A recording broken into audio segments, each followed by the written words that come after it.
What's up, buddy? It's another fishing podcast number 6, and it's cold and sad out, and so am I. Well, I feel your pain because I'm cold as well. In fact, I'm in an ice box. It's my basement. We have off-peak heating, and they just turned all the heat off down here. So I feel like you can see my breath, and I have frostbite.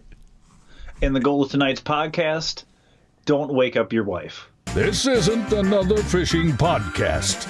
This is another fishing podcast. Pete, looks like you're enjoying a wonderful beverage there.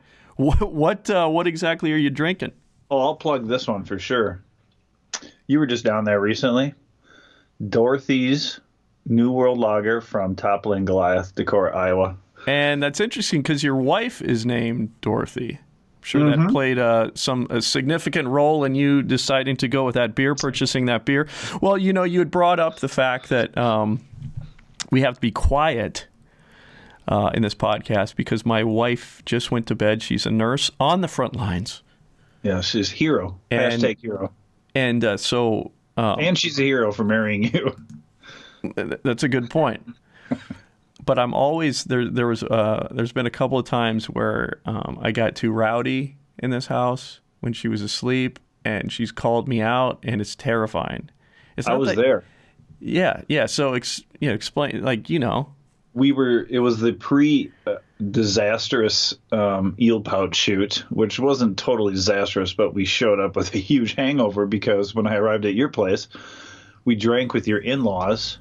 Which the irony of that was, we're with her parents, and we were all terrified that we were going to wake her up. And I think she came down once. We don't want to make Jessica seem like a villain. Oh, no, she's not. Sucks. She's a saint. Oh, my God. But if you got to get up and drive an hour into downtown Minneapolis and, work as a nurse, you'd think like your husband and your husband's friend and your parents would maybe have a little sympathy. But we just stayed up till 4 a.m., and there's no way to keep a cap on 4 drunk people sitting across the table from each other, You know what it is more than anything is when you're used to your wife being so pleasant, Right. And when those very rare occasions, it's the occasions on very rare occasions. See, it's so cold down here right now. Your face. I can't freezing. My lips are freezing. I can't enunciate on those very rare occasions when she isn't pleasant. Those very rare, it's just absolutely terrifying. So and justified on her end, I'm sure. Yeah, well, exactly. So I need to keep my volume down. Yeah, you have a podcast. You have a funny sort of Bob Ross sort of vibe going right now. We're just gonna paint those pretty little trees. We'll put them right there. There we go, right there. We're just gonna talk about really stupid ass stuff in the fishing world. Don't the dogs ever wake her up? Isn't there like some noise outside and the place goes crazy? God knows when I was over there last week. Let's see. A lot of barking going on. No, because it's only if there's. If there's nothing, if they don't hear anything, we have a big fan on, the old white noise. Yeah, the white noise fan, so that helps tremendously. But it's only when there's people around, like new people around, that the animals kind of go crazy. Yeah, I'd say. I mean? So are the dogs sleeping with her right now? Yeah. And by the way, we got a new cat. So we have a new cat. So we have 4 animals in this house. We have 2 cats and 2 dogs. Wow, another rescue? So yeah, we have a favorite rescue down the road. So we're adding more. See, we don't have any children, so we're filling the house instead with animals. You're filling the hole in your soul with cats. I love kids. I've always loved kids, but I'm fine with animals too. So and I don't know any different. I mean, I'm sure if I had kids, I'd feel differently, but. Right now, I'm totally fine with animals. But don't you wish at some point, like, your cat would get a job and move out and maybe pay for some of the bills or something? Do you ever get that vibe? Not really. You never want to see a cat in a suit? Are you saying like maybe a cat, like the difference between an animal and a cat? or excuse me, like a kid and like a cat, is that there is some chance that your kid could maybe go off to Hollywood, become a very successful actor. I think it's the only reason. Or be a successful football player, get into the NFL, and then that money would come to you. There's no chance of that when you have a cat. It's the only reason to have kids. It's that remote, like, oh my God, my kid's a hedge fund manager and he's gonna pay off my mortgage or something. Well, now it's that's just the only reason I had 2 kids. Now they can just be in a Reddit group and make billions of dollars. That seems to be the track we're on. Gosh darn it! I knew I should have got some stock in GameStop. I hate GameStop too. You probably don't go there, but I'm a gamer and I hate GameStop, so it was an ironic thing. You got a body like a gamer. I do. It's really soft and malleable. Yeah, it's. I think I can see one of your nipples throwing through your shirt right now. This. It looks like you got breasts. It's ridiculous, Pete. Start doing some push-ups or something. You have breasts. What am I going to do? I don't care. I'm just kidding. I have the same problem. I don't even notice. I'm just kidding. Why would I be looking at your breasts, for God's sake? Should we get into the show already? What are we doing? We can. They call it dad bod, though, and it's hip. So. Okay. Game or dad bod? Yes. I'm just kidding, by the way. I think you look fantastic. Thank you. So odd. All right. Well, let's get into this here. Please. All right. So first I wanted to. We were planning on doing a podcast yesterday. Okay. Yeah. Was that right? Was it? Yeah. Yeah. So what's interesting is that when we plan these things, and I want to try to get better at kind of directing this show here. I'm adding my lower third, Pete, for the video podcast, so people know who I am and how to spell my last name. A lower third is a font that makes you look more important than you are. That's right. That's right. So it's very professional. It titles me. It says Greg Underdahl, another fishing podcast, and now I'm going to take it off. All right, here we go. So we typically we're getting in kind of this groove where we're doing Sunday morning podcasts. So it works well for beats. So we're trying like 9 a.m. The little bit of a problem with this. It's not a problem actually, but I would say it's one of the things that makes it a little more of a challenge for me. Is that typically Saturday night I'm getting blasted. And so, because you're in college, essentially. Because I'm in college. I don't have children. I just have these animals. To be fair, I'm getting blasted too, but maybe I get to bed sooner than you. Well, this isn't a big deal, trust me. But I'm just saying it is something where I'm sacrificing. I'm going, hey, listen, Greg, you can't be up, super late on Saturday, perusing the internet at 4 a.m. You have a podcast to do. You have a podcast to do with Wagner. Yeah, that proves you have pets and not kids, because 4 a.m. is not even in my wheelhouse anymore. But I will say that, musically speaking, like when I'm trying to get in a creative mindset, I'm always way more creative when I'm tired and slightly hungover. That's my peak songwriting moment. Are you being serious? Absolutely serious. I do my best work if I get up early and I'm hungover and tired. I find this hard to believe, but I think it shuts my brain off, like from the overthinking, and you just kind of get to the good stuff. Are you serious? Are you actually being serious now?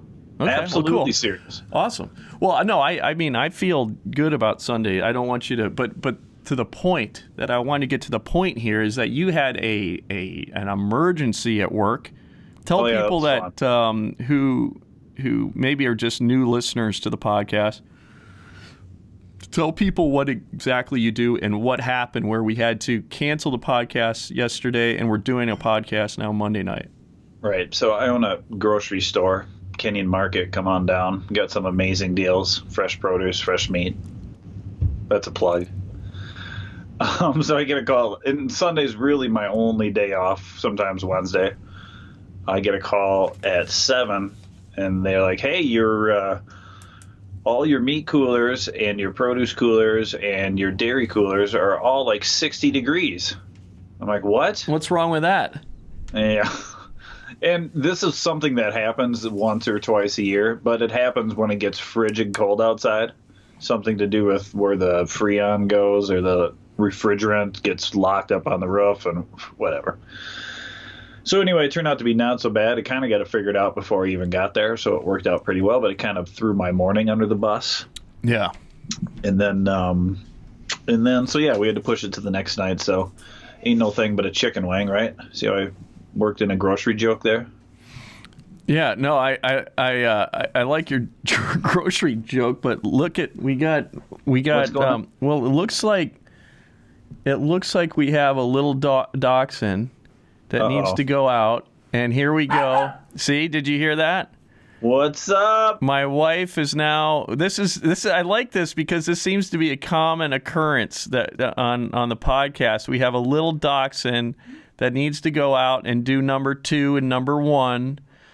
And the husband should be doing it so your wife doesn't go in the Yes, the husband cold. should be doing it. My wife looks a little upset with me right now. Hi, Jessica. She can't hear me. Says, Tell her no, hi. she can't. Yeah, Pete says hi. I think she said hi. Hopefully she did. It didn't sound good. It sounded like you're in a world of trouble. I'll have to. She's like, you're pinning our entire life savings on this stupid podcast. I mean, I know it's. I tend to think too. It's like, okay, I'm 45 years old, and I'm doing this, and there's lights, and I mean, I got 2 lights here, I got a light back here, and I got a very expensive lens on this camera here to make nice shallow depth of field in the back. Well, And she actually has a real job, And what am I doing? Why am I making her? She's on the front line. She's a she's a hero. Yeah. What is this nonsense? It's just like we're kids still, Pete. I mean, it's we might as well be preparing for the great turtle hunt the next day at the golf course like we used to do as kids. It's the same nonsense we did. We haven't grown up at all. Well, I will say it is lamer for me to have various types of gear, even though you have a better setup than me. I've got the studio with like no record deal, and I just come in here and hide. But at least part of your job requires you have all that equipment, so it's not completely out of the realm. You're just kind of using what you already have. So that is true. Right, I mean, there. I will say there has been a significant amount of. Now there's a cat running around. I mean, dude, it's a zoo here, dude. It's a zoo here. CCP Adams Zoo, man. Unbelievable. I lost my train of thought. What were we talking about? This happens commonly. Just how you're non-essential and your wife's essential. Mm-hmm. No, so I mean, you're right. Most of the equipment I have here is equipment that I need to do my job. Yeah. But I will say a significant amount of the equipment, maybe a quarter of it, maybe not a quarter. What's half of a quarter, Pete? An eighth? An eighth of it? Yeah. I only know fractions. Here's the funny thing. I only know fractions because of fishing. I only know like what's Sinkers. Like I know a 16th is less than an eighth only because I know that when I was buying jig heads and stuff early on, I was like, oh yeah, look at the 16th ounce is lighter. It's smaller than the 1/8 ounce over right next to it. Genius. So anyway, I would say about an eighth of my equipment is I actually have purchased for this endeavor. Another fishing show, another fishing podcast, all our stuff, Angling Uploaded. It looks great. I will say that. Yeah. So what happened eventually with your situation? It was pretty well remedied. Like I said, before I got there, we were able to sort of flip a switch and make it last long enough. See, the curse of that, like calling in refrigeration guys is really expensive, but I need them once or twice a year. So you just know it's coming. You just don't know when it's coming. But it seems like inevitably it's always on a weekend. Like, if you've ever had this issue with a plumber or electrician, right? Yeah, everything's time and a half or double time, you know. Right. So all you're trying to do is get it to Monday. So we were able to push it off and make it happen today. So it comes with the territory. I expect it. I just never know when it's coming. So it happens on my only guaranteed day off. You know, it's kind of a classic scenario for me. What my concern was that maybe you had food that was getting rotten because of it, you know, like, and Some how of much were you going to lose there?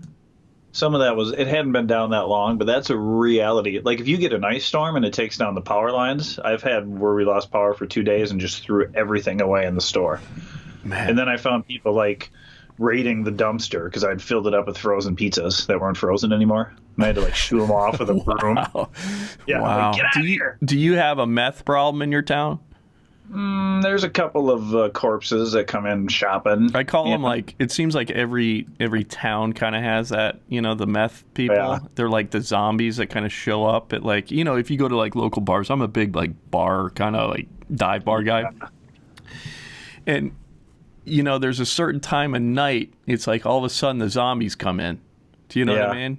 And they're just, no, there's a couple of them where it's just like, it's a sad thing to watch, you know? yeah, it's not anything that, I mean, I feel for people. I'm not trying to, but it is, they are very zombie-like. And it's an ugly scene, but the one weird thing that Kenyon has that was, I didn't even know till I purchased that store, is that there's a building on the downtown that's just this huge brick building, and the building is a diesel-powered generator that can power the entire town. oh, that's cool. Very cool. So if the power lines go down coming into the city, they fire up this diesel engine, and then the whole city comes back on. That's amazing. It's like, crazy, isn't it? It's like, yeah, it's like the whole town has its own generator. And as a store owner that depends on things staying cold or, you know, warm or whatever you need them to be, I mean, that is invaluable to have that sort of situation. It's insanely convenient. Like my previous store, I'd lost power at least twice a year in the winter just from wind, you know, like on windy, snowy days. Right.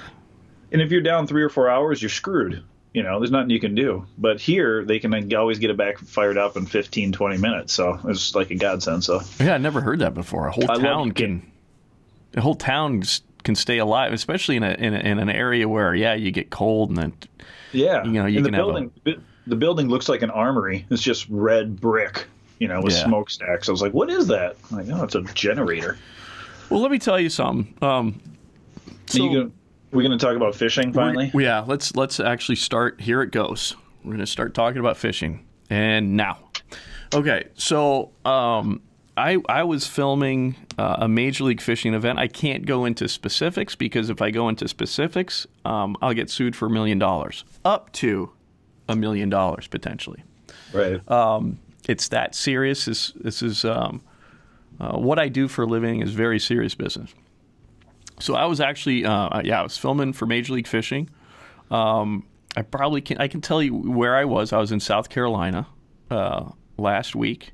So basically, filming. Let's see, what would it have been? It would have been. I was gone basically Saturday to Saturday, right? So I film. When I do this, I film for 6 days. So in that 6-day time period, they make a number of TV shows out of that. And this is the most, I got to tell you, dude, and I love what I do. But it's one of those things where I couldn't see myself being able to sustain doing this like week after week after week because it's so taxing on the body, right? What's an average day like of actual filming time? So like camera on. So basically, it depends on whether it's you're basically you have a camera on your shoulder, heavy camera on your shoulder, and you have it on pretty much you're recording all day, right? An 8-hour day, 7.5 hours. You know, I guess is really the amount of time for these tournaments. And so you have 2 breaks of 30 minutes within that day, you know, but are you on the water for your break? Yeah. They're not coming in to get a cheeseburger. No, But it's really nice because they do serve you food, you know. Oh, nice. So breakfast and lunch, it's a really good gig. And I've been with the organization for a long time. I know the people very well, but they feed the fishermen too. Yeah. That's a good deal. Yeah. So South Carolina, there was a cold front that came down, dude, and it was like. And you're going to think, you know, knowing the temperatures that we have here right now. So right now in Minnesota, I mean, it is like the Arctic has come down and is staying down here. Yeah.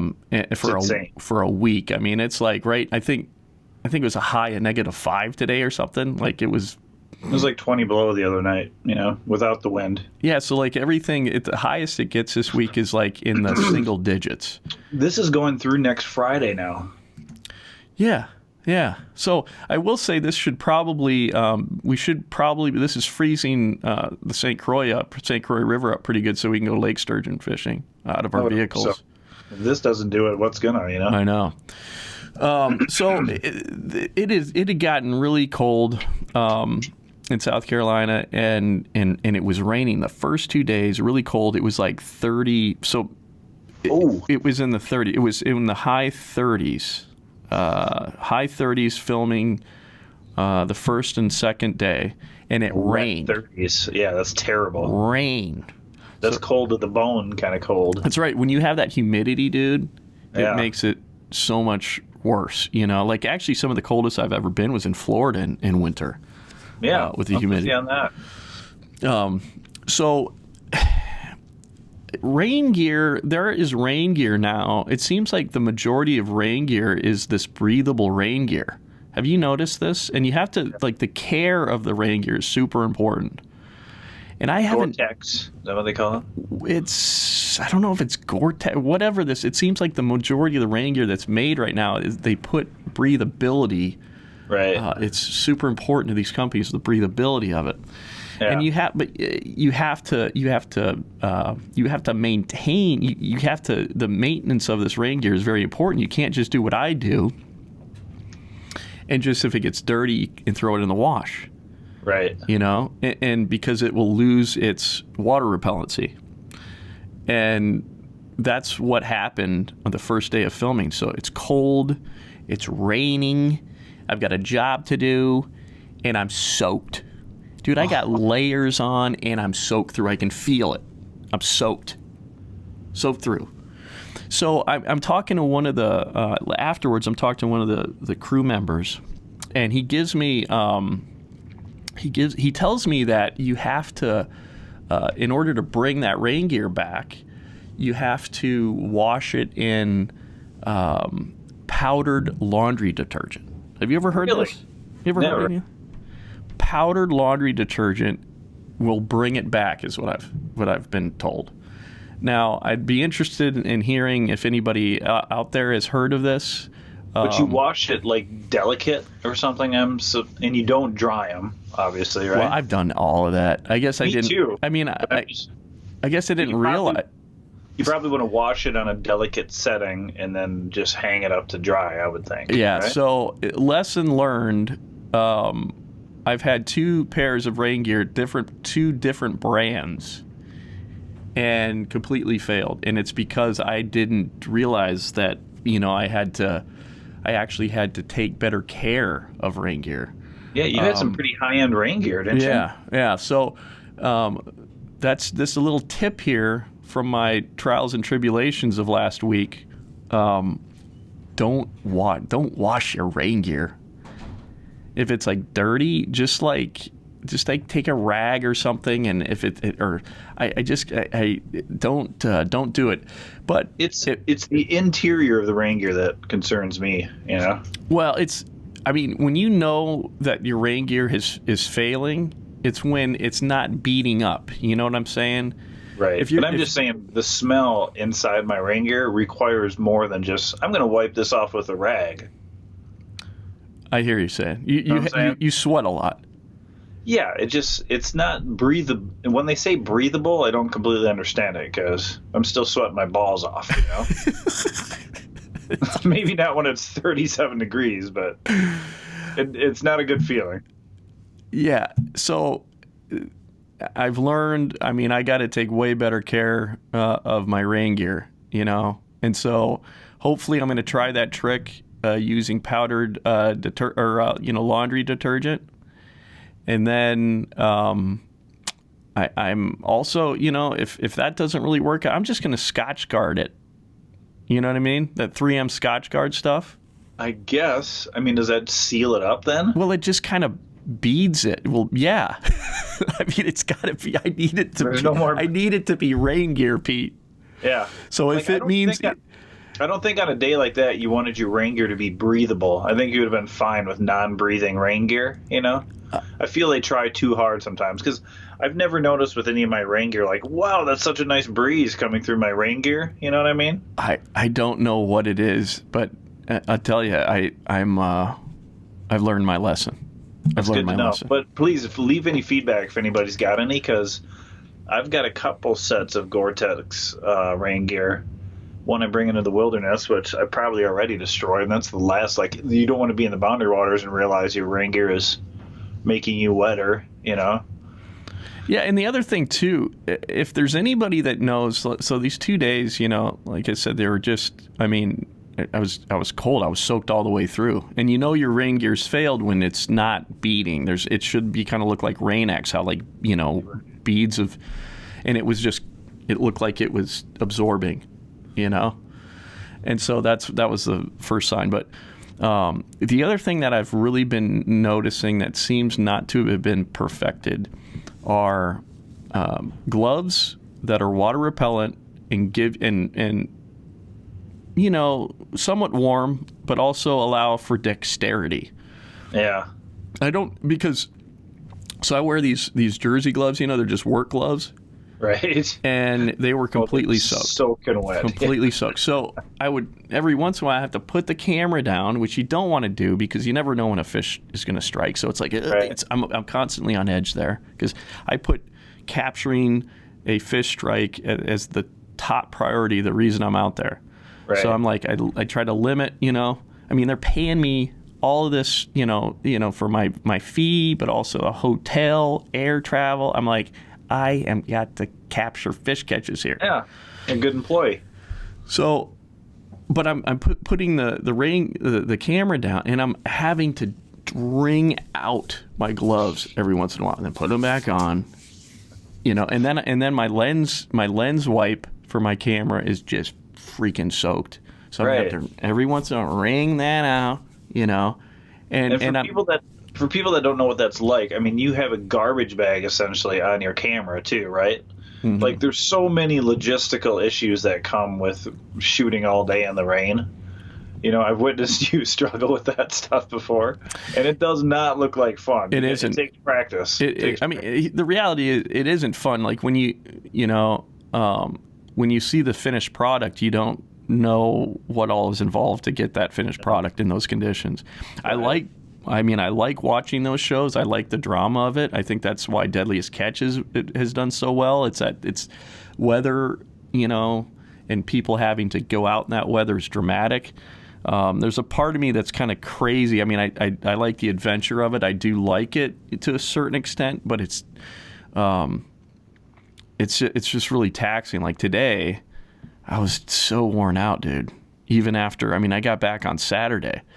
But like my back, I'd kind of move a certain way, and my back would be like, I was like, what's going on there? So were you holding a camera Monday through Saturday or Friday? Sunday through Sunday. Or wait a minute. Sunday through. When was it? Sunday through Saturday to Saturday, didn't you? Yeah, I flew out Saturday and came back Sunday. You have so you have 6 filming days. Yeah, 6 filming days.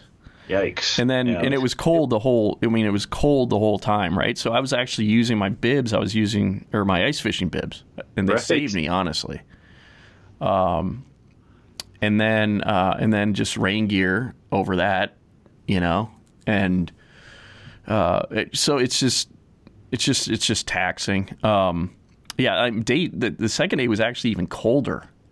And so the fishing in those conditions, largemouth bass, especially when you're down south, those fish are like, they don't, they're not really, the northern strain largemouth up here handle cold better, Yeah. So fishing was really slow, but there was actually, it's going to be a good show, because what happened is that you kind of see it like in the morning, it's cold and the fishing's slow. Guys are catching, one here, one there, they're really having to grind it out, but then, dude, it's really interesting. The sun comes out, and that water temperature just warms up a little bit, and it's like night and day difference, dude. Those fish. I mean, I saw a perfect example of it where the fishing was nearly dead, like in the morning.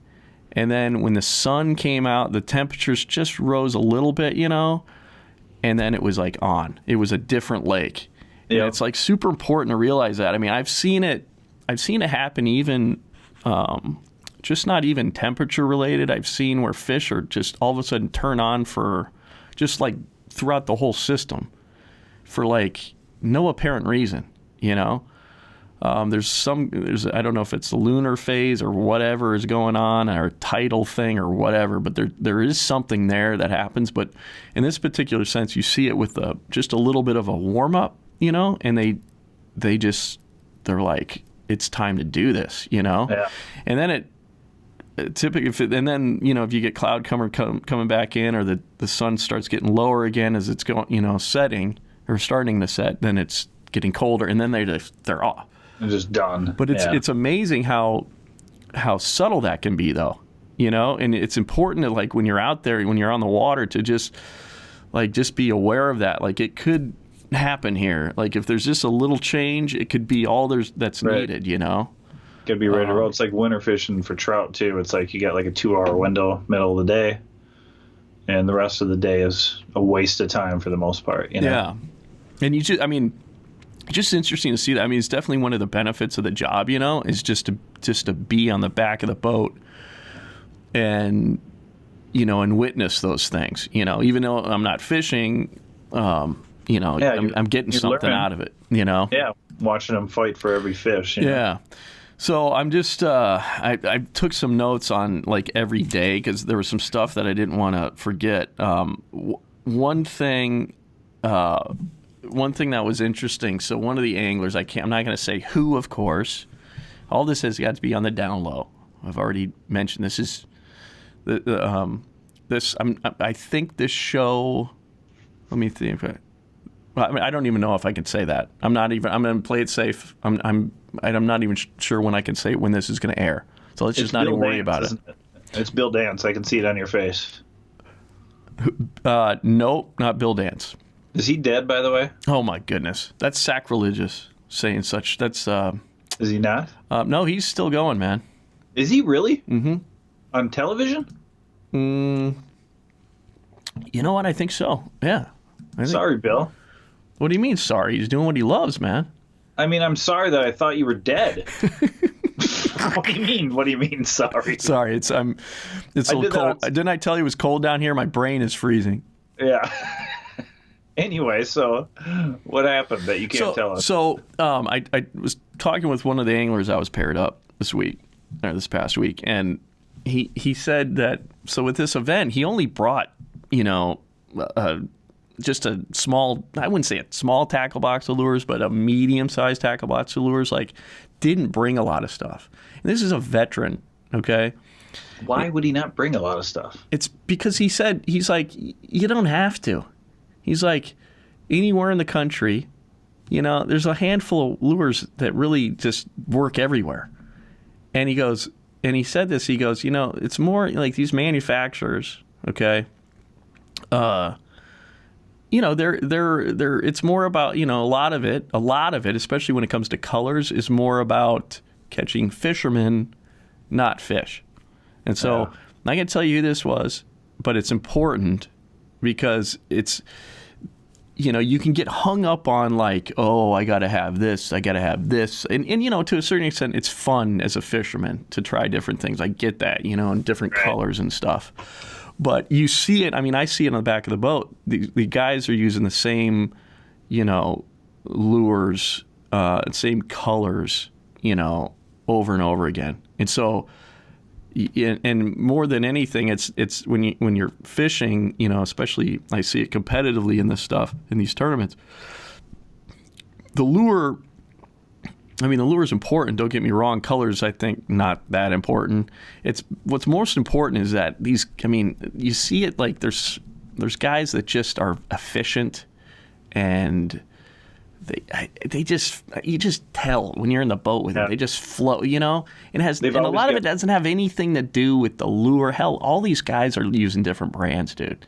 Especially in bass fishing, like keep your line in the water and then presentation and speed, and that seems to play a little bit more. I've noticed it a lot more walleye fishing where you switch a jig color and it's like, whoa, here we go, Yeah. Yeah.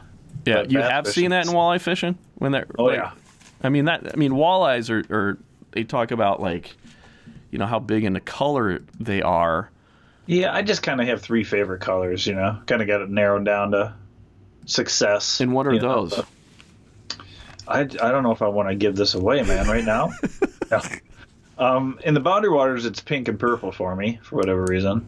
But chartreuse and white, or any version of yellow and gold and silver, white. Those are my main go-tos, Yeah.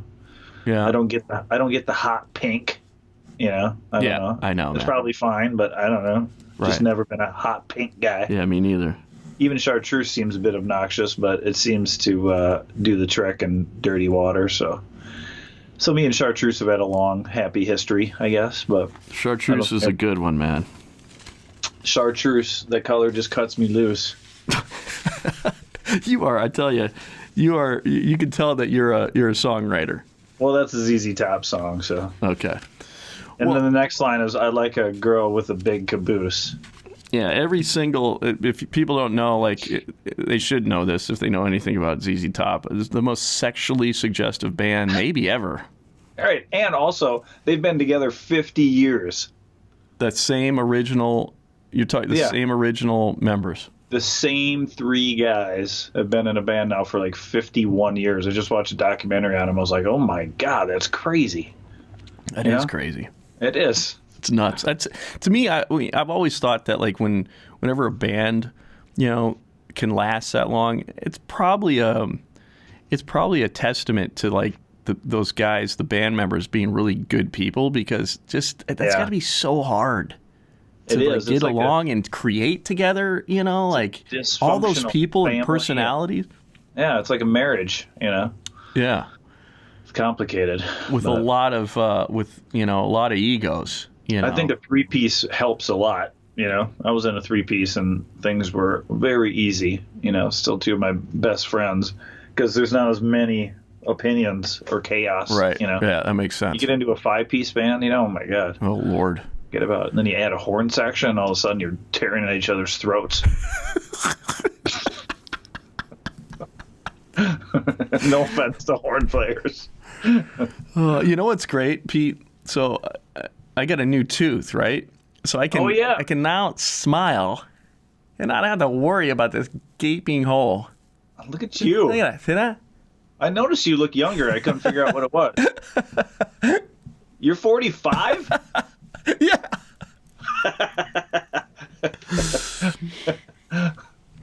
How did that go? Was that pain-free? It was pain-free. All the worst was already done. They just stuck that thing and they screwed around there and slapped you in the ass and sent you on your way, huh? There was no slapping on the ass. This is 2021. You can't do that anymore. Yeah, if you're under the gas, you never know where you get slapped. There was no gas. There was gas actually when I had the implant put in, the anchor put in the jaw. Right. But it takes about 3 months.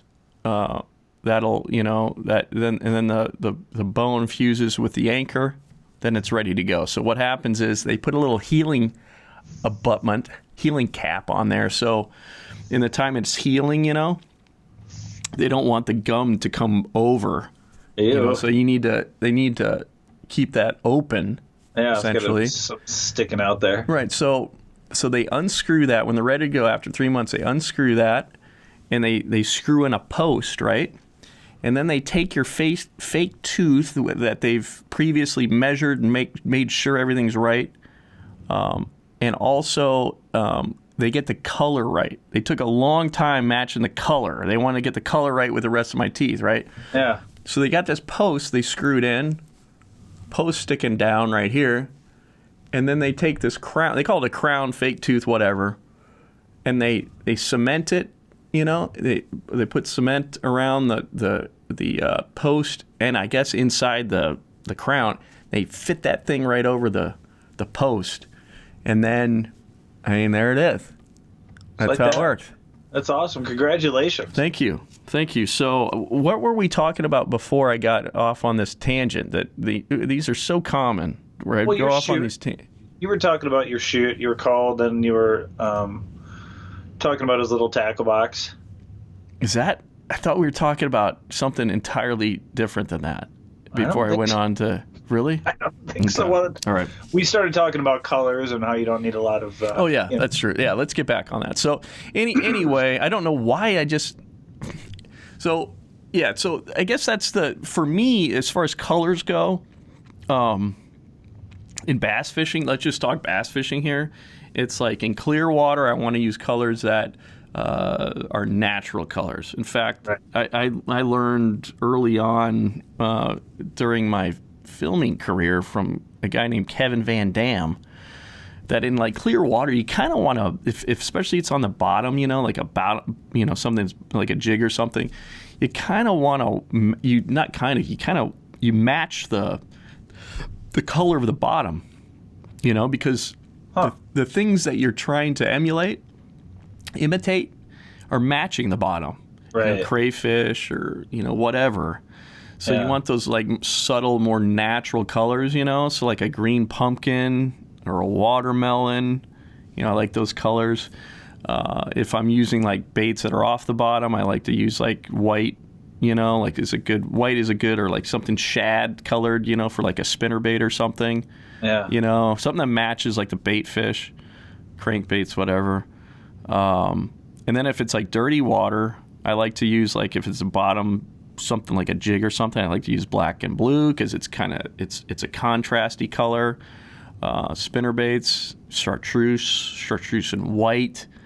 But honestly, I stay within those parameters. I don't go too crazy, I'm the same. Well, you know me. I mean, I show up for every bass fishing trip with a box of spinnerbaits. It's a great lure, though. I mean, I proceed to use them all day, every day. Yeah, well, I'm deadly with the spinnerbait. Yeah, I know you are, man. I've seen it in action. Like a jig. Yeah, Leech. I like that accurate casting routine, Mm-hmm. But you got the pitch down, and I'm more of the spinnerbait guy.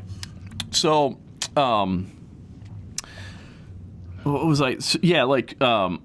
So I guess I covered that. Day 4 of filming was when that I really saw when the little warm up happened, and it was like night and day. It was really interesting to see that because you're going through the day and you're thinking, man, this is sucking. You're also kind of concerned that, okay, what kind of a show is this going to be? Yeah, right. And then it just turned around and some big fish were caught, and it's just like, it's, I guess too, having that mentality going into a day that might, you might be like, this day's sucking, even if you're just out fishing, for fun, you're like, this is I mean, it can turn around like that when the fish are like deciding that, it's time to eat, and I'm always like, so I'm always like, it's important to keep that, in mind. So just to wrap up my talk here about last week, I will say, though, that you're looking at the guy right here, Pete, that filmed the winner. Filmed the winner of the entire event. So were you with the same guy or girl the entire week? The person that I was filming was non-binary. So one of the first non-binary, I don't even know what that means. What does non-binary mean? No, I'm just kidding. I was like, what? Yeah, you don't want to ask me what non-binary is, but I'm pretty sure that it's either or. Okay. Or neither. Well, right? No, I can't. Are you saying you film the same person the entire week, or you the final day, or how did that work? So because of COVID, they keep us with primarily like I was with for that whole 6 days. I was with pretty much filming 2 people. Nice. So they don't, because of COVID, they've really tried to limit moving us around, right? So did you miss any hook sets? Yes. I mean, it's always going to happen because there's battery changes. There's but but not many. I thought I thought this was a really good tournament. Like, I thought I did a good job. You know, I mean, I thought I covered it as best as I could.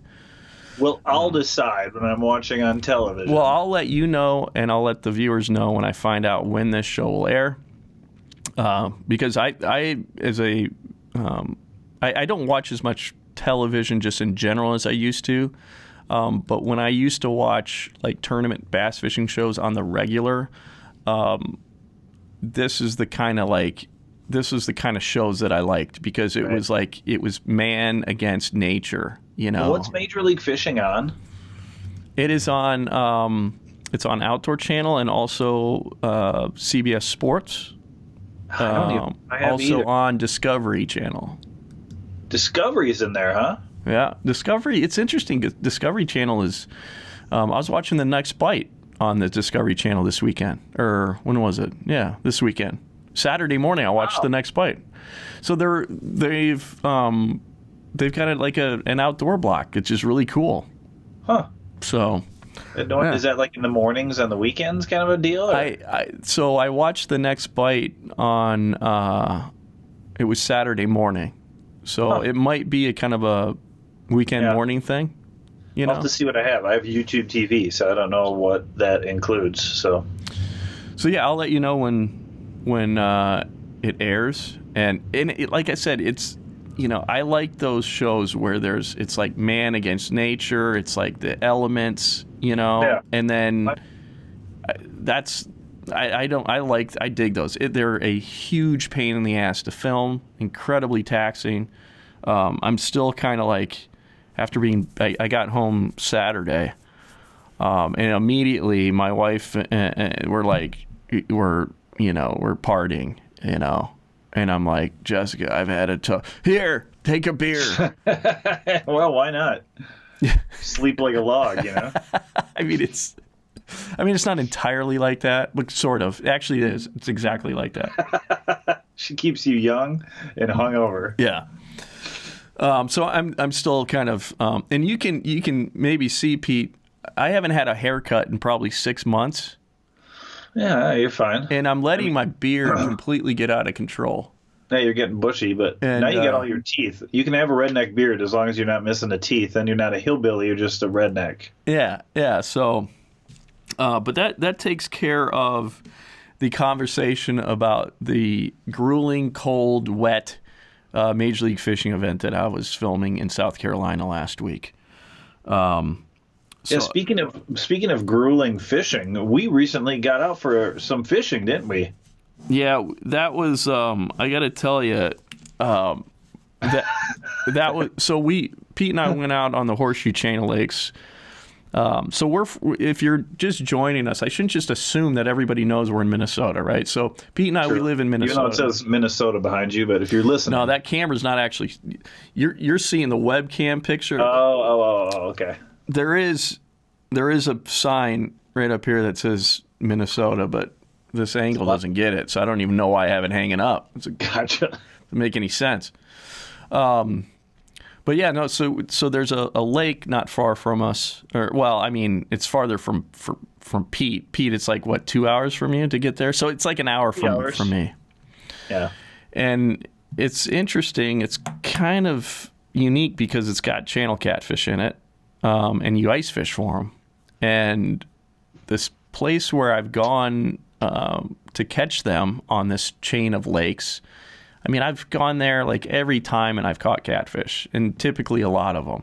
It's foolproof. I thought it was foolproof, and this is why you never, ever guarantee anything in fishing. As a fisherman, I should know this. As a guy that's filmed fishing, I should know this.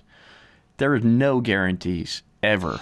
And don't be a cocky son of a bitch and act like, hey, yeah, no, we're going to catch him here. Man, it's going to be honey hole, no. Honey hole. When I've filmed shoots and there's been some guy that's like, you know, the guest or whatever, and he's talking about how, yeah, we'll be able to get this done in the morning. I'm like, you shut up. You shut up, rookie. You shut up right now. Jinx. So that's yeah, there are no guarantees. We started at 3 in the afternoon and we fished till 2 in the morning. We fished 11 hours. And we got, well, between the two of us, let me just count them up here. Is there carry the one? We got one crappie between the two of us. Yeah, I didn't think it was possible. I don't know weird, if though. all the catfish have been netted out. They've been poisoned. This particular area. Commercial fishing going on. Hey, I want to ask a question about this plankton because I've been desperately trying to figure out what I witnessed underwater. Yeah, go through this. Explain what happened here. This is really interesting. So, what time do you think that showed up? The cloud. When I've been out there and noticed it, and I've noticed it on other bodies of water too, but on that in particular is very noticeable. I've noticed it. It happens. I want to say it happens like. It was like 9 or 10 or something in that area. So all of a sudden, you just see.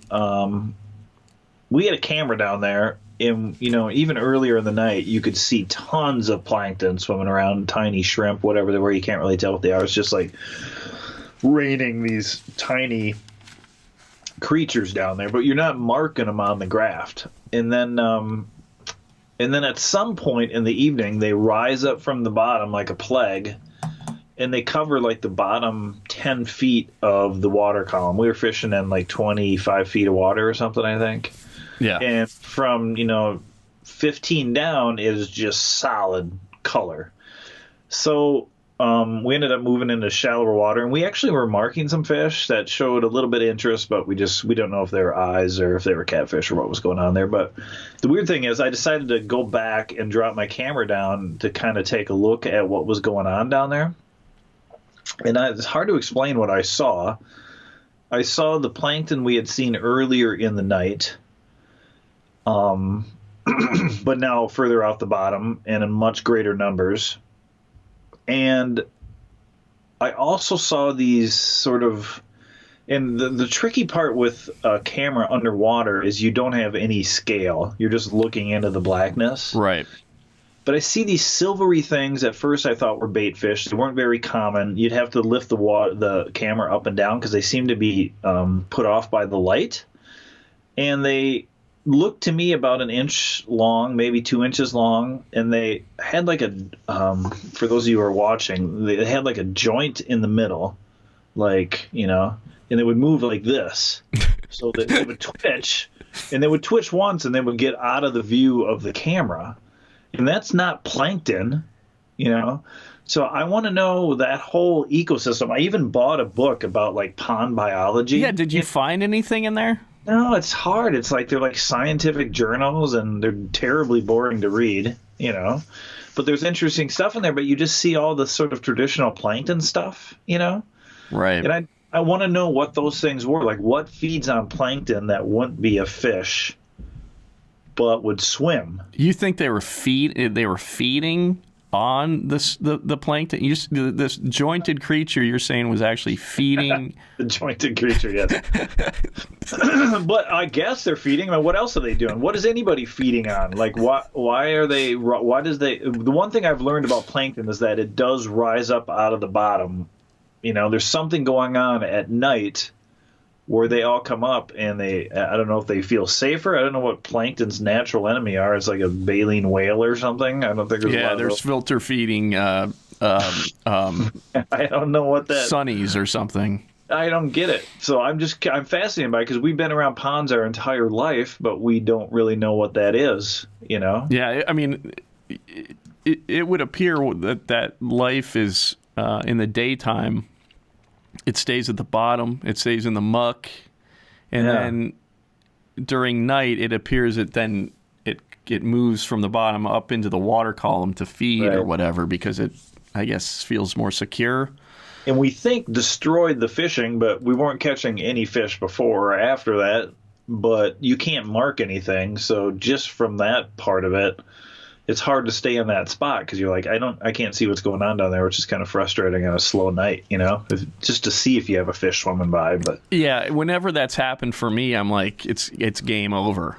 Whenever I see, because I'm kind of thinking, and I don't know this for certain, but I kind of feel like if they're rising up, they feel secure enough, and that's like there's nothing, there's no game fish or anything around. I don't know if that's accurate, but I've always been, my confidence level kind of starts dropping.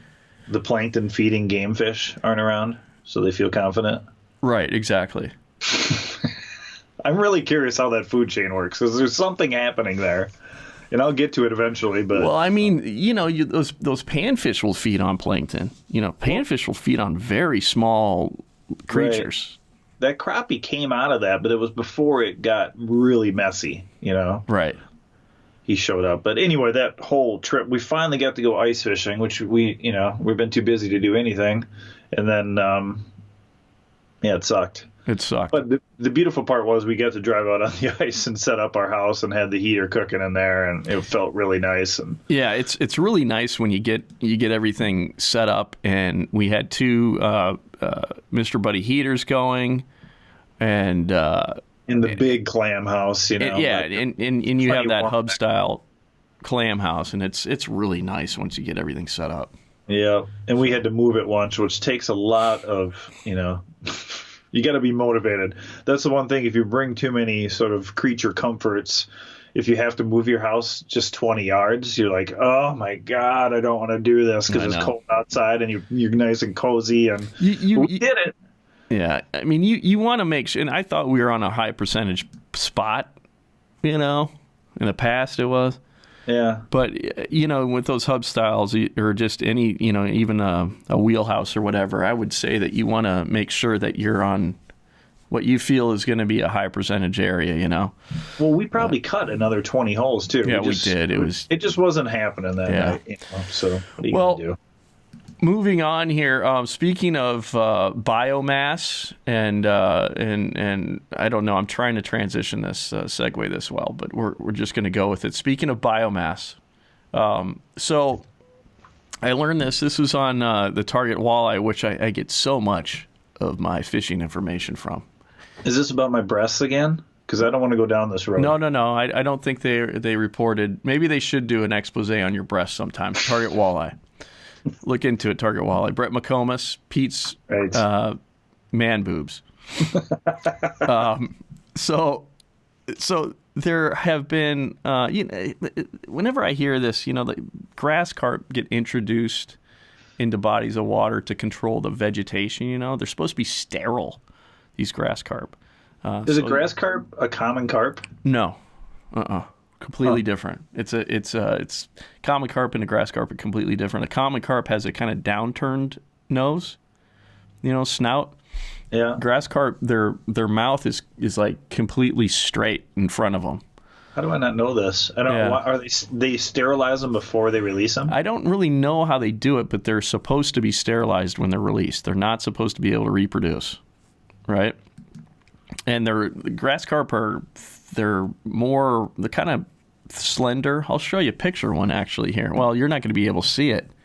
But it really seems like that's, Jurassic Park, and inevitably will go wrong and the grass carp will dominate, Yeah, it's I mean, it's never, it seems like it's always a bad idea to do this, right? And so here's evidence of what do they want them to eat? They want them to control vegetation. So if there's a vegetation that is a nuisance, they'll stock sterilized grass carp into a body of water. Because those grass carp love their grass. That's right. Also, they also go by 420 carp. Right. 420 carp. That's the other nickname for them? I don't know. Is that a southern thing? Like, are there grass carp up here? I've never caught one. I think there probably are. Maybe they might not be able to handle cold temperatures as much. I don't want to toot my own horn, but I've done a fair share of carp fishing.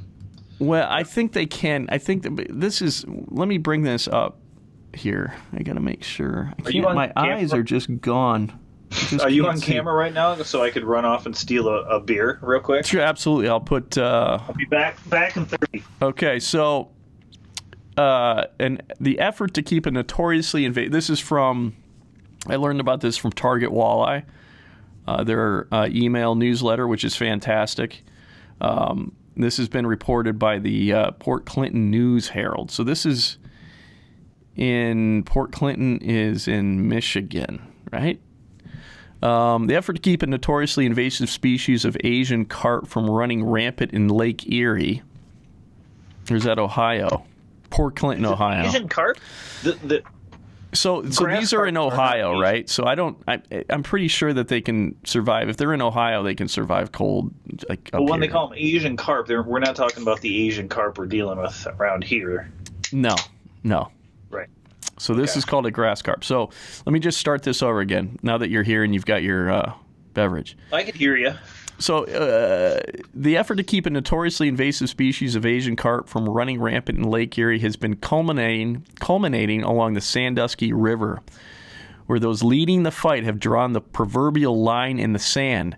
That species is grass carp, a large fish that feasts on various aquatic plants, which is how they got their name, and can grow up to 70 pounds.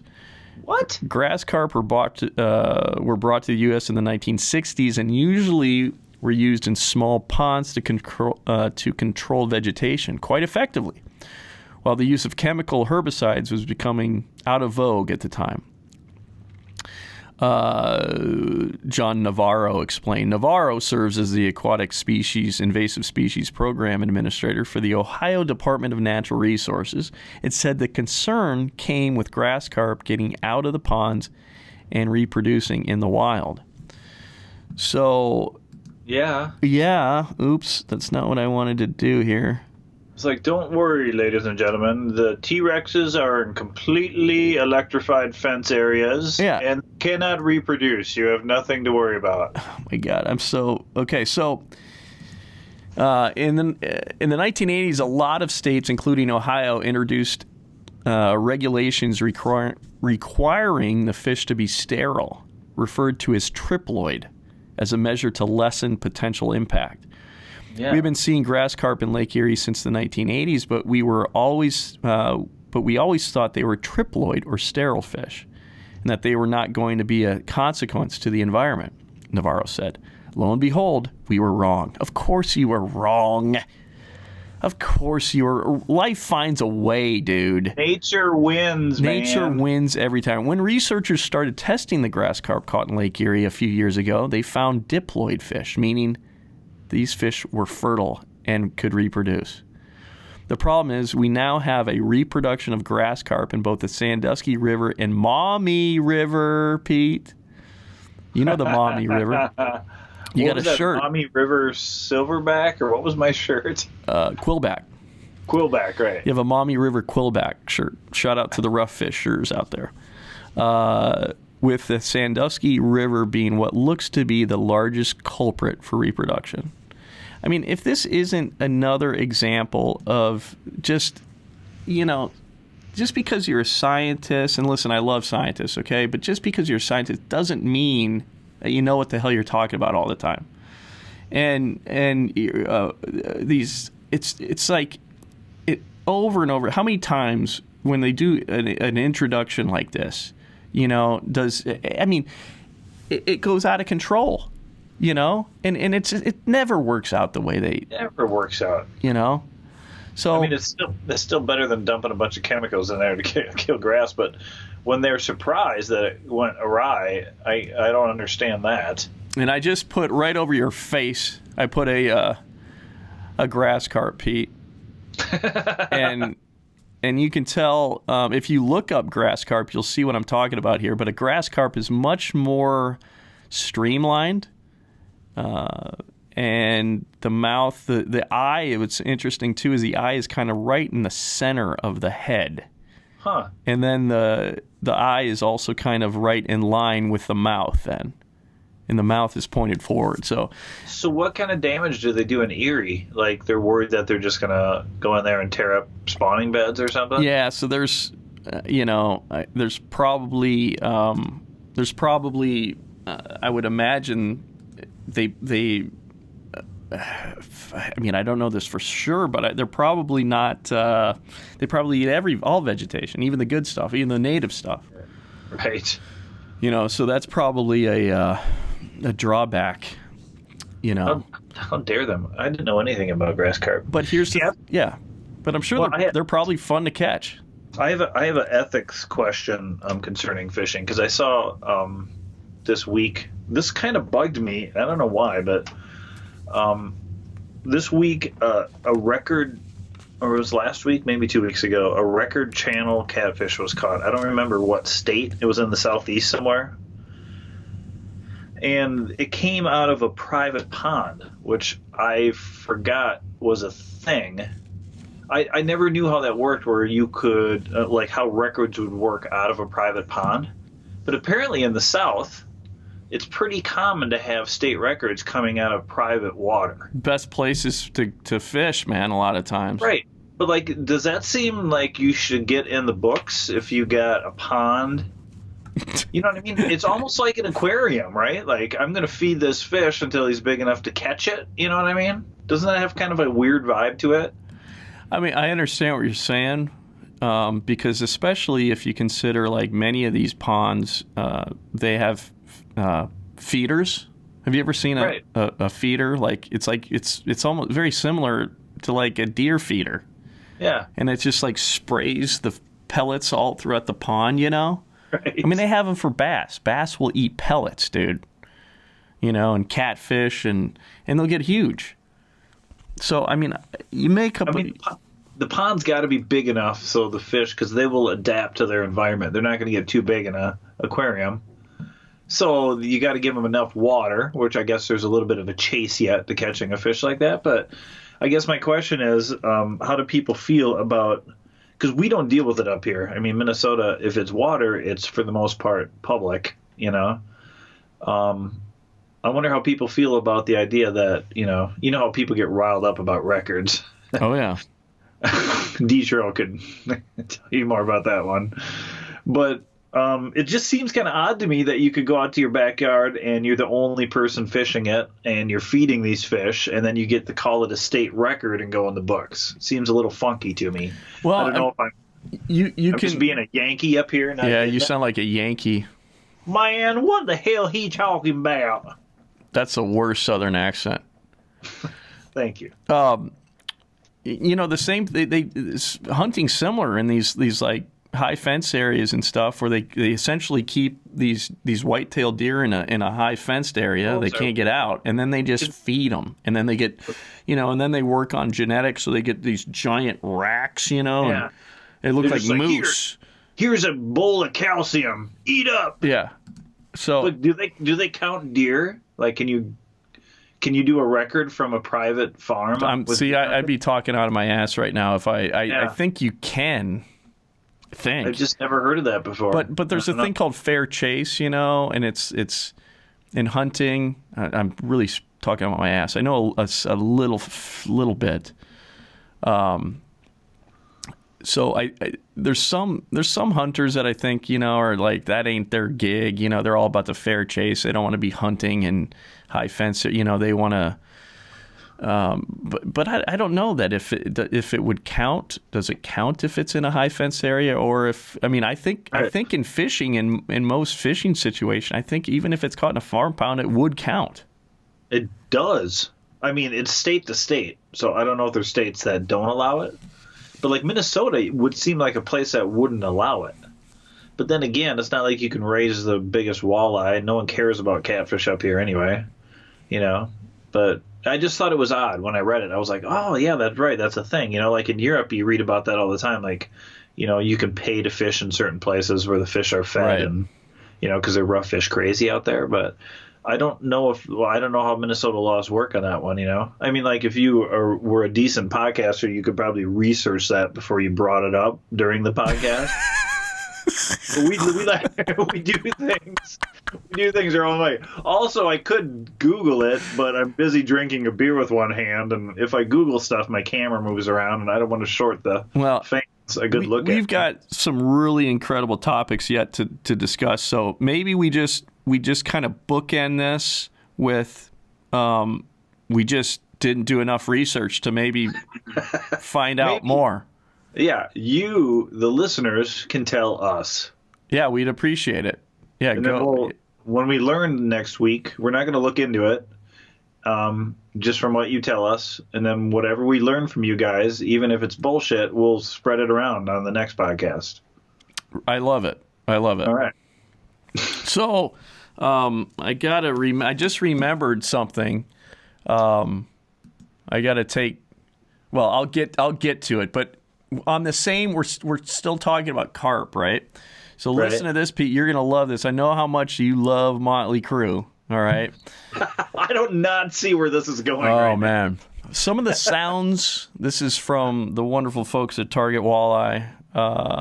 Yes, this is. Or this might have been. This might have been from. No, this is from Bass Blaster. This is from the Bass Blaster email newsletter. Some of the sounds kind of start like the first 10 seconds of Motley Crue's Kickstart My Heart. Okay, that's a quote. What? U.S. Army biologist Krista Woodley talking about what they'll play through a new anti-Asian carp speaker array being dropped along Lock and Dam 19 in Keokuk, Iowa. A 3-year study will help scientists determine which sounds are most effective. Weird. It seems kind of... Even that's going to backfire. Eventually, it's like the deer whistles, that you drive. Like, I got deer whistles. And then the first week, they're not there. And then, like, day 9, you just, like, total your Prius on a giant buck, Yeah. Like, but I had deer whistles. What? Oh, I know. Yeah. So they're saying they're playing, like, a whining noise, like, at the beginning of Kickstart through the speaker. I can't really go full I could Vince play Neil. Why don't you try it? Why don't you try it? How do you think it'll sound? I could play it on the guitar, but my kids would wake up.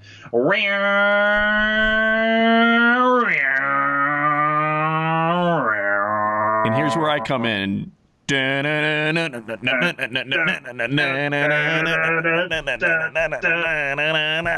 Mick Mars, y'all. Here we go. You need a whammy bar for the opener, though. Yeah, that's yeah. I saw that story. I'm like, we gotta talk about that a little bit. I thought you'd appreciate that. Nikki Sixx, by the way, avid fisherman. Like, what kind of a fisherman? Well, he's originally from Idaho, so he's a fly fisherman. Idaho. That's where Brandon Pollinet, professional bass fishing fisherman. Professional bass fishing fisherman. How do you like that, Pete? Yeah. I heard not getting too far off track here, but I heard Kevin Hart, the comedian, the other day say that he finds it hilarious how famous people, you can see what year was their best year by how they dress. Like your outfit gets locked in time based off of what your most famous year was. And I always thought Nikki Sixx was the perfect example of that because he's like late 80s and early 90s Nikki Sixx outfit, and it has not changed since that point. It was a little different leading up to it, and then now he's locked in. He was like, Kickstart My Heart, #1 record, #1 song. That's my outfit now. Yeah, he's like, that was his heyday, man. He's like locked in time. He's like, why would I ever want, to be in another time? No, this is my time, man. Yeah, he looks like he's on stage at some arena while he's out on a drift boat floating the Snake River, Yeah, it's I appreciate. I wish I had some kind of a fashion sense. I've got zero fashion sense. I wear the same Twins hat every time. It's so faded. You don't even have your best year to fall back on. I'm going to wear this outfit because this was my top year. No, I've never had it. I've never had a good year. I think your best year is yet to come. I think that's a good thing, right? Look at what you're wearing right now. What are these tassels? What you're wearing. What's these tassels you got here with the? What do you do? Is that so you can? Can you see the logo on this? Yeah, no, that's a typical. That's your Fauché. That's a typical Pete Wagner. Fauché, Minneapolis. If you go to the top of the Fauché Tower, I recommend this to anybody.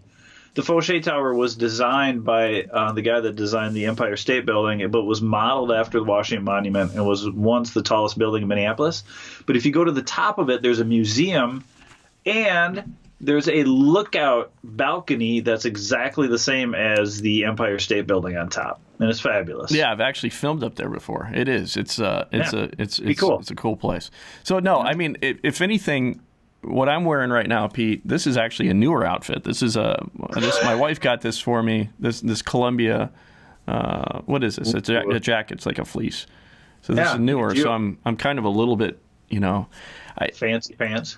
I feel like they might have turned the heat back on down here. So I feel like, am I getting? From the towel. I think, okay, this is good news because I am freezing my cojones. You're going to have to use some of those old school lights just to keep you warm. I know. I got these LEDs, man, these newer LED lights. They don't warm up anything.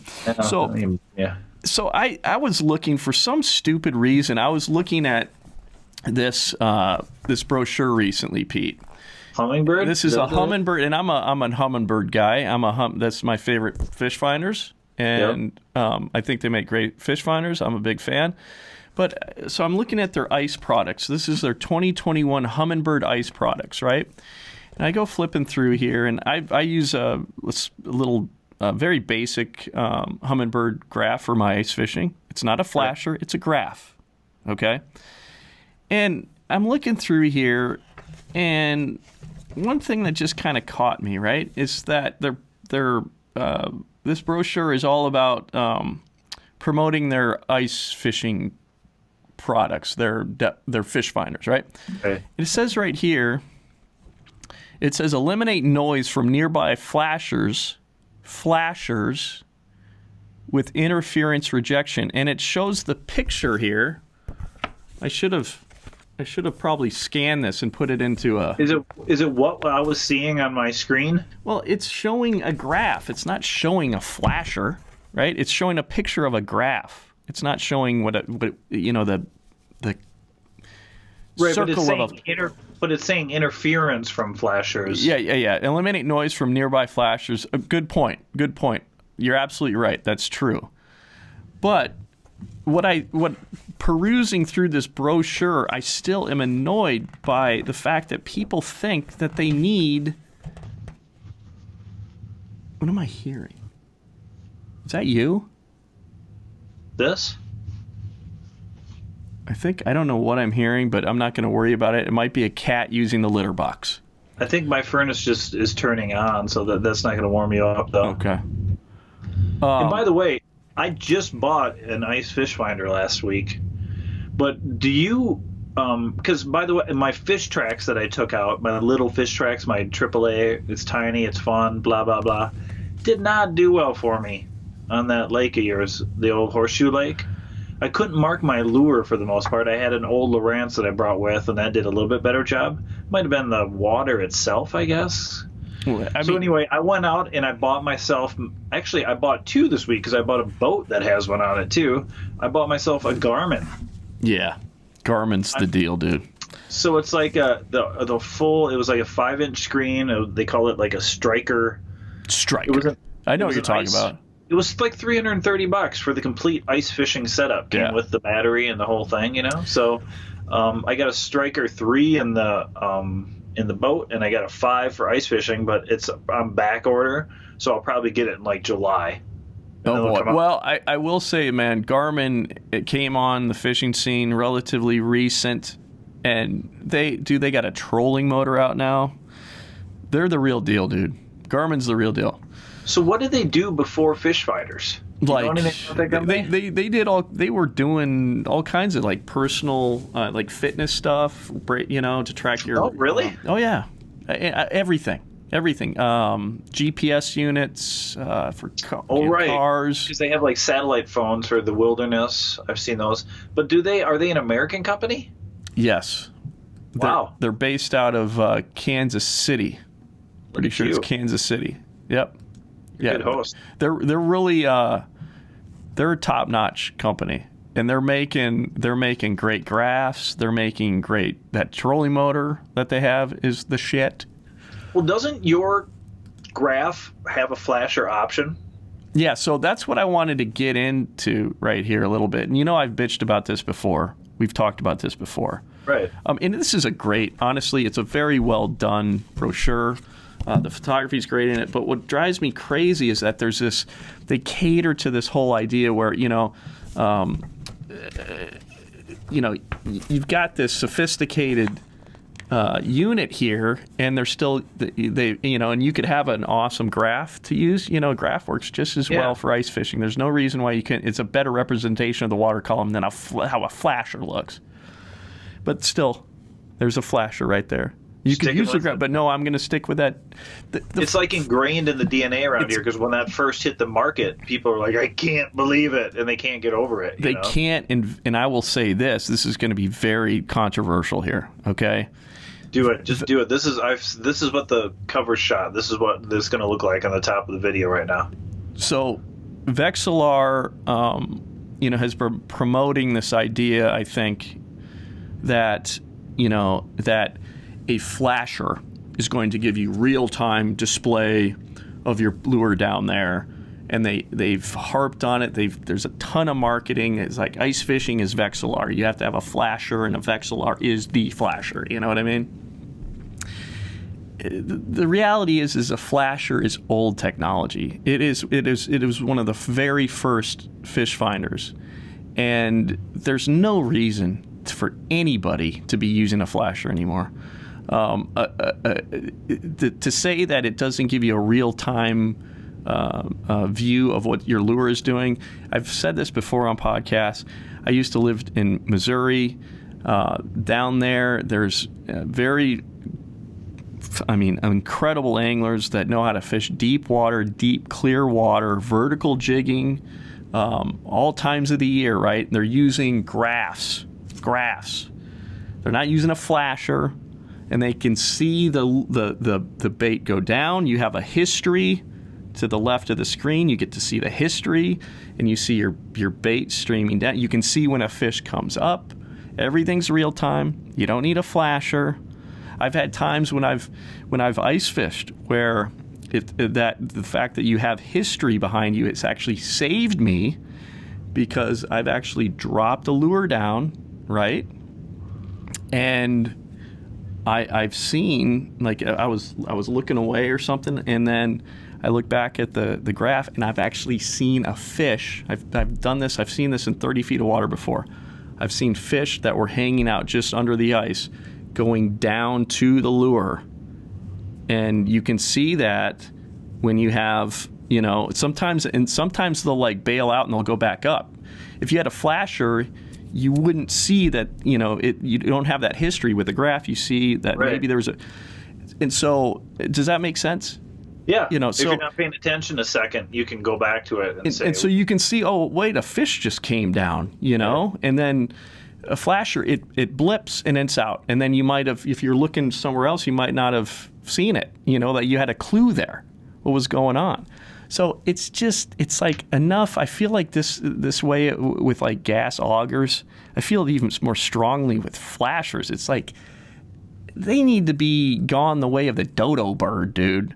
Right. You know what I mean? It's like it's a weird thing. Or like even limiting yourself to just a flasher seems like, at least with the graph, you can use that in the boat, and put it to good work. But now everything seems to be switching into real-time mode, so now we're all waiting until those real-time graphs are going to be coming down at a reasonable price range, but I think it's a ways out yet. Yeah, no doubt. I mean, you've had experience with, I've seen those, in fishing tournaments being used, and you've seen it in ice fishing, which I haven't seen. Oh, and it's like, crazy. Yeah, that's where it's going. You're watching your lures bounce up and down, and I would see these lake trout swim through at 1,000,000 miles an hour. You can see like what they're up to. Like they blast through the cone, and then they'll come back around and come through a little bit slower, and you can see what they're up to. It's a kind of a cool way to. It's hard to do that and then go back to your old graph, but that's good to know that you like Garmin, because I just thought, well, what the heck? I'm going to give it a shot. Lowrance let me down big time with the unit one time, and they were not helpful with getting it back together. And then I ordered an ice fishing unit for that Lowrance because the GPS died, and it took 15 months, meaning I ordered it in November. I didn't get to use it that ice fishing season or the following ice fishing season. Lowrance. Yeah, I hear you, dude. I understand you're in Oklahoma, but you don't understand I'm still mad at Lowrance about that. So I'm like, well, and I've got a hummingbird, a nice one in the boat, and I love it. But I'm like, well, let's give Garmin a go. Why not? So yeah, Garmin's the deal. I think you're going to be very happy with them. They're the real deal. And that's the thing about, I think Lowrance makes a great unit. But when they do something like that, when a company does something like that, it's like you've really for at least for me, it's very hard for me to go back. It's hard to go back. And I talked with people 8 or 10 times over the course of all this. I gave up all summer, and then I would call. Like I called a couple of times, like, oh yeah, we're just waiting for some parts. Should be 4 weeks. Should be another 4 weeks. Let it go for 6 months because I couldn't ice fish anyway. Started pushing it in October. Oh yeah, we're looking at it should be any day now, and they screw me over 2 ice fishing seasons, and I just quit calling because I'm just like, it doesn't matter anymore, guys. I hate you. I bought a different unit, so I'm giving up on you right now. Yeah, I'm really particular with companies, dude. I'm like, if you're it's unforgivable. It is that and your experience there with that kind of made me move from. I was in Tulsa, Oklahoma with that unit visiting you, and I asked them, I'm like, can you guys just take a look at this? Because I just happened to be here and see what's going on. And there was like, nobody was giving me any help at all. Like, I'm literally 10 minutes away from you, and I still couldn't get help from them, It was a maddening thing. And by the way, the other side of that coin is Johnson Fishing, which is based in Mankato, Hummingbird. Anytime I've ever needed anything for a finder or a trolling motor or advice or a part, they're unbelievably helpful at the warehouse. They don't even have like a retail place there, but they have like a front office with a secretary, and she'd be like, oh yeah, let me call Dave. He knows how to answer this one. And it's happened to me 3 times. They find the right guy, they get you the right answer, and they just take care of business every single time, Yeah, that to me is the deal, dude. And I love Johnson Fishing. I love Minn Kota. I mean, there's part of it I'm sure is, it's Minnesota pride. I'm sure that plays a role in it. But Johnson Fishing is Minn Kota, and it's Humminbird. Right. And then they're integrated with their trolling motors. Humminbirds with Minn Kota. And a lot of that. It's pretty hard to beat those two. Like Minn Kota, I beat the crap out of my Minn Kota trolling motor, and it takes it, dude. In college, we used to go up there and temp work at Johnson Fishing. Like, they grab a couple hundred college kids on the weekends. I don't know if they do this anymore. Yeah. And then you just be like putting parts together, which seems like a terrible plan for creating quality trolling motors. Well, if it was you, get people like you doing it, right? Assembly, but it was mostly just a bunch of hungover frat boys. Was like their main clientele, and they pay us like $5 an hour or something. But it's just crazy to think that that's how they did it. So Johnson Fishing came from Johnson Motors. So was that company? I don't even know that for sure. No. That's a separate company. Separate. Oh. In fact, Johnson Evinrude used to, I guess they're just. Oh, right. So Johnson Silver Minnow. Yeah, that's the Johnson. Oh wow! Isn't that interesting? Yeah, you are an encyclopedia. Yeah. Johnson Silver Minnow. It's Johnson. That Johnson.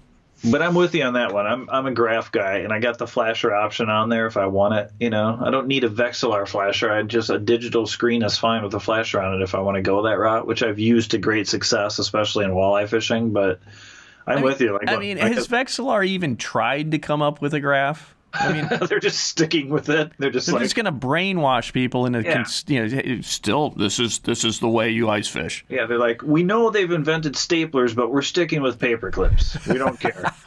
We're doing it our way. Oh my gosh.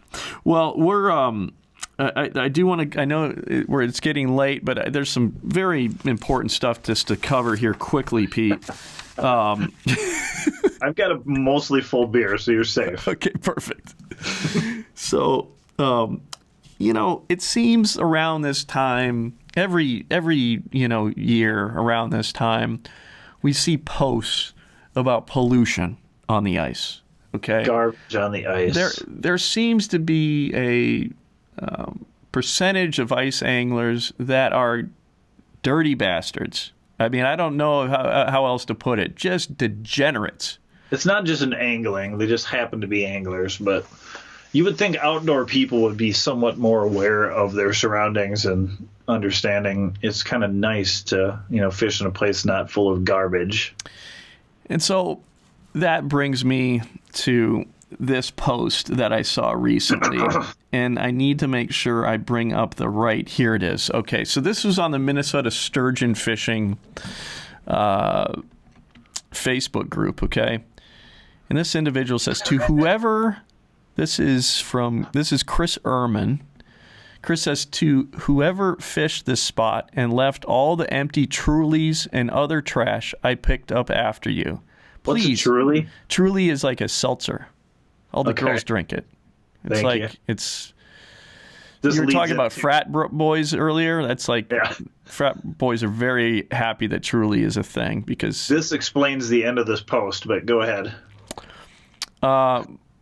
Please be more courteous to the fishery and other anglers. Also, I left your used condom as I'm not picking that up. It was tough to spot as it was a little small, but it explains why you're drinking seltzer beer. Thanks, buddy.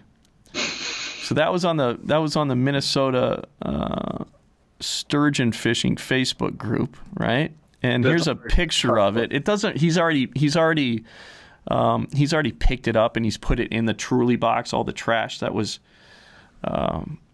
surrounding, that was all over this area that this person had their shelter.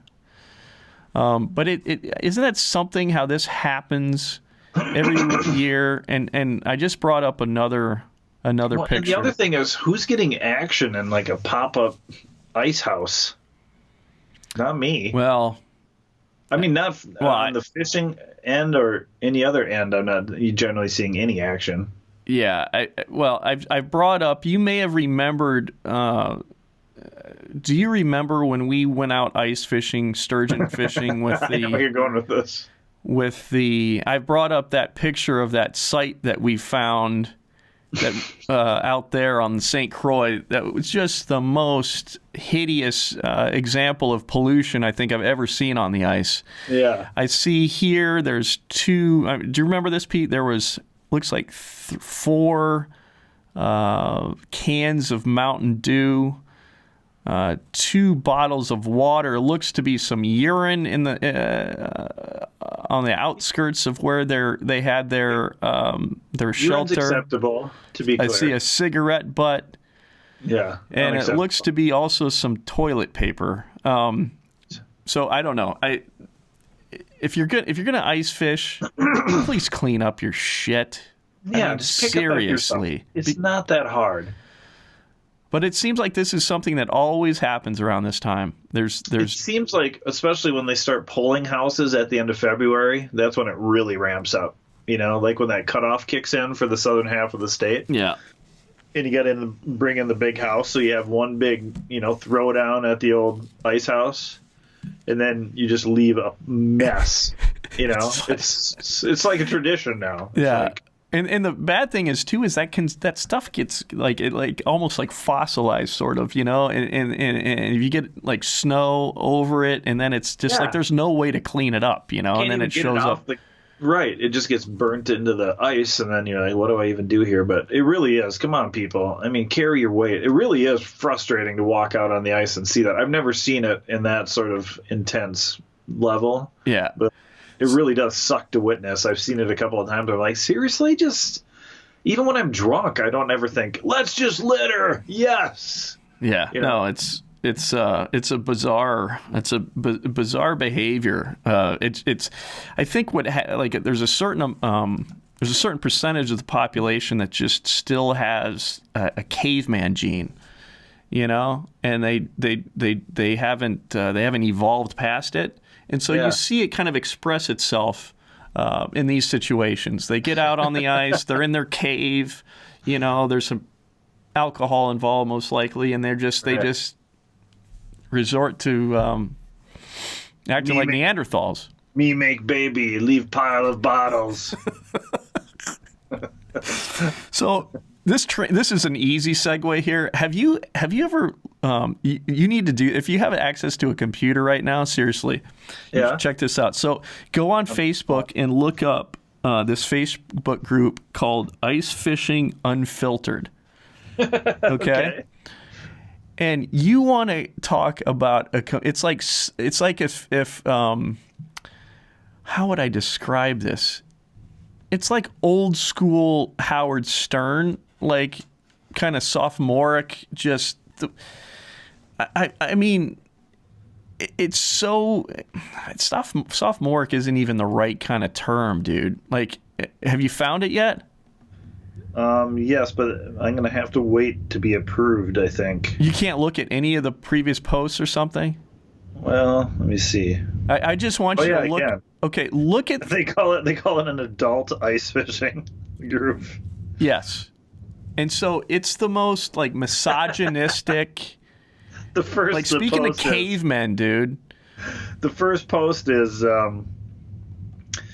does anybody else use their ice scoops to cook drugs? That's what I'm talking about. Every single post on this Ice Fishing Unfiltered Facebook. And there's cousin Lenny who fell in the ice hole. Yeah. Yeah. Dude, it is unbelievable. But it looks pretty good though. And I mean, you know, it's like it's the most politically incorrect. In many ways, I mean, that's good, but you'll find some posts, anything goes, dude. Like there's no censoring of anything, and it's like some of them you're like, wow. Like there's girls like just openly almost naked on there with and showing like a little crappie they caught, you know, and then hey, what do you think of this crappie? And then all of the comments are like the most it's just like horrific men doing their thing. Just I've never seen anything quite like it. Have you found any other gems there? Oh my god, every one of them is, but I'm not seeing anything I can show. Is there any that you can just maybe read that gives people at home an idea how depraved this Facebook group is? So this is posted by a woman. Yeah, I think I know what you're talking about. This is. I'll spare her the name, but this is just, a GIF. Be a flirt. Lift your shirt. Boobies. Yay, boobies. Yeah, this ice fishing, people. And it's and it's like one after another. And so there was one I saw where this girl was posting in a bikini, and I'll just put it this way: she wasn't a model, right? And then all the comments underneath were like just ruthless. I'm like, I feel dirty on this freaking group, in this group. It's terrible. It's terrible, dude. It's terrible. What is going on? You see it now. You're fully Where's this group based out of? Exactly. It's so bizarre. So Pete's showing me, just for the audio pod, he's showing me a guy holding a largemouth bass on the ice. He's got a Hawaiian shirt, but he's trying to be sexy with no pants on, and he's holding it. Yeah, he's got a bass. Somebody just adjusted my lighting here. Sorry. No worries. It still looks fantastic, but no, I'm blown away by that. I had to share it with you because it might be one of those groups that maybe we just kind of we visit from time to time, just when there's just some just outrageous post. Well, we can groom this thing now that I've locked onto it, I cannot wait to see where this takes me. Yeah, there's some interesting humans on there. Really, really interesting. I thought it was important that I brought that to your attention. Oh my God, it's gonna help me lose my faith in humanity. But thank you. You're welcome. Now, denominator. I had to tell you about that. It blew my mind.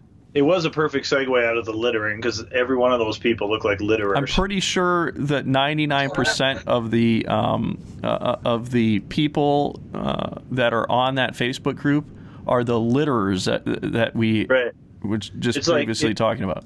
If there was a couple dozen truck drivers that maybe hadn't been home in 3 weeks and they were all at the same truck stop and were like, hey, we should start a Facebook page, seems like it might be that one. Yeah, it's really...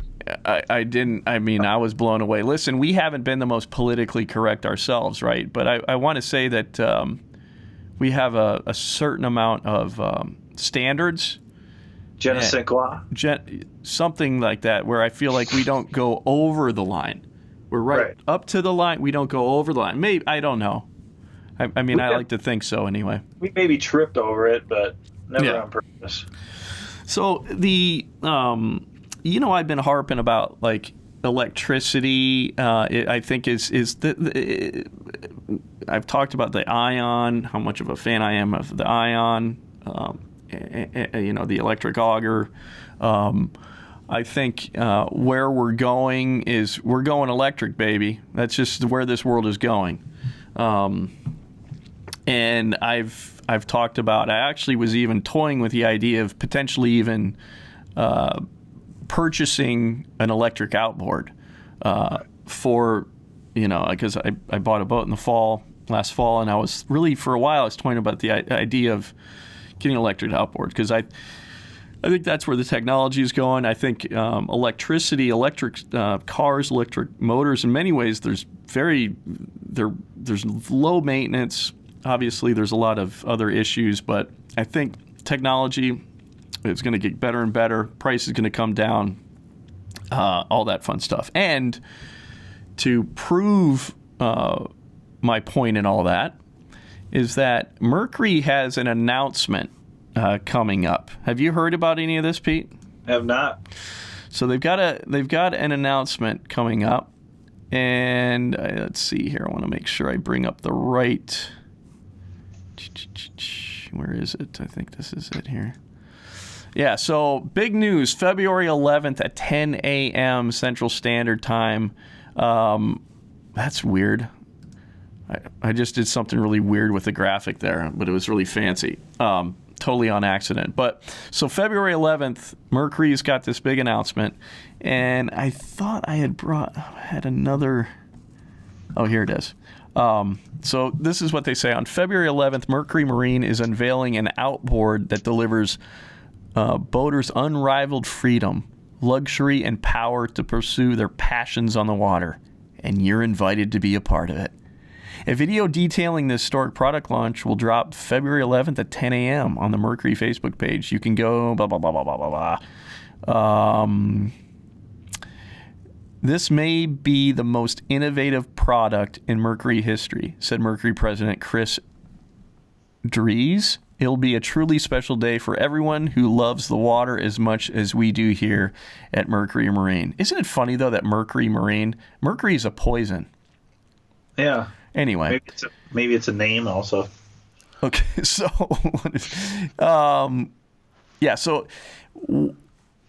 listen, that's an electric outboard. They're going to be unveiling an electric outboard. There's no doubt. That sure sounds like it. There's no doubt.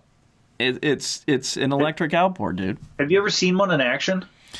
So, like on water? No. So I've seen the videos of this Pure Watercraft. This is an outboard manufacturer, electric outboard manufacturer in Washington State. So Pure Watercraft, they're the only ones right now that I'm aware of. Well, there's maybe a couple other ones, but I would say Pure Watercraft's the most organized, like most dialed in. But when Mercury does this, I think that's going to signal a significant change in the market. And especially if it's a badass motor. It's going to be interesting how they, how many horses is it going to be? It's probably not going to be many horses at first. Well, the big question is how many batteries. How many batteries do you need to stay out there all day? Because it's got to be a decent sized boat if you're going to be holding all that weight. Yeah. But you have to just kick in the door and start working towards it, Yeah, that's exactly right. And I think there's enough known now, especially when you consider like with Tesla and battery technology and all that stuff trickles down. It's not like, and I believe Tesla has been very open about it, about their technology. Just that battery, like the battery stuff, and I think it's open source, if I'm not mistaken. So I think just the battery technology is going to get it's going to get smaller, and it's going to be increased. As far as like the capacity, the amount of time you can, like the battery will hold a charge and all that stuff. Right. So the other thing too, with boats, I think they're going to have to integrate the battery.